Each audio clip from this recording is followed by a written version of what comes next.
Mikasika hetsika no tanterahany mpanao gazety teny Tsimbazaza iny an-trano tsy nampiasa hery famoretana ary tsy nampandohalika nizaniza ny mpitandro filaminana. Hoy ny komandy mitompatry ny zandavary-pirenena eto Analamanga ny kolonely Ravoavy Sambatra. Baiko kosa no nahatonga ny fipetra fiarovany ny lapan'ny antenimieram-pirenena. Tsy nampandohalika nizanaiza velively mpitandro ny filaminana ny sahana fiambenana ny faritra manodidina ny antenimieram-pirenena androany araka ny nambarany kolonely Ravoavy Sambatra komandy mitompatry ny zandarmarie-pirenena eto Analamanga. Manoloana ny fihetsika nataon'ireo mpanao gazety izay nanao fitakiana teto Tsimbazaza.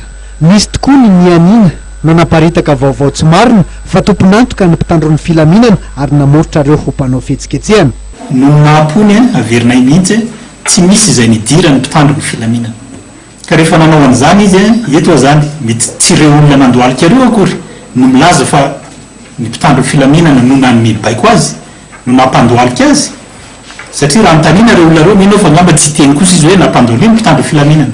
Fa mety misy ny olona izay serasera rehefa naka sary dia nilazaina fa ny mpitandro ny filaminana no nampandohalika an'ireo olona ireo.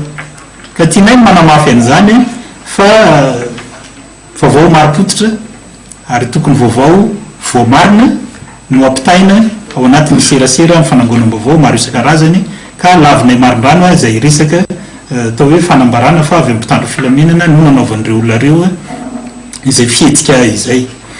Ny fiaina zany dia zao raha ny maraina teo dia tsy nisy voalohany tsy nisy olona misamborona, tsy nisy olona nitazomina zany teny atoerana na koa miara ny herisetra teo anivony hoe resaka mpitandro filaminana fa misy ihany koa mantsy ny filazana fa hoe nisy tiako asongady reto satria niaraka teny isika fa hoe nisy nanao herisetra ireo mpitandro filaminana ireo.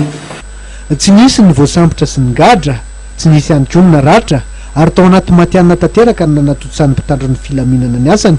Nandritra ity fihetsiketsehana ny totsain'ny mpanao gazety ity. Raha mety hoe nisy fandomana teo dia azo ekena zany fa nisy tokoa ny fandomana fa noho ny tsy faneken'ireo olona ireo niala amin'ny fiangaviana izay natao dia mety nisy zany.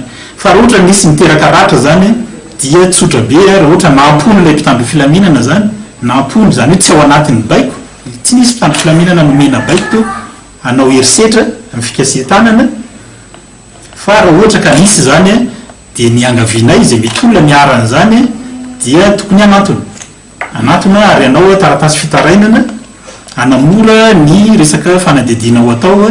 Tsy maintsy nandray fiapetra tokoa ny mpitandro ny filaminana iarovana ny faritry ny antenimieram-pirenena eto Tsimbazaza mahalona ny fanentanana andian'olona ivelan'ny asa fanaovan-gazety sy isorohana ny mety sy ny korotana sahala amin'ny fidirana kely ny teny amin'ity silapam-panjakana ity dranga izay nisy tsy elakory izay hoetrany nisy zandarmarie-pirenena. Baiko avy amin'ny voalohany antenimieram-pirenena kosa no nahatonga izany fiapetra fiarovana sy fitandremana ny fahaleman'izany hoy ny Jeneraly Rakotomanina Florence komandiny ICRGN.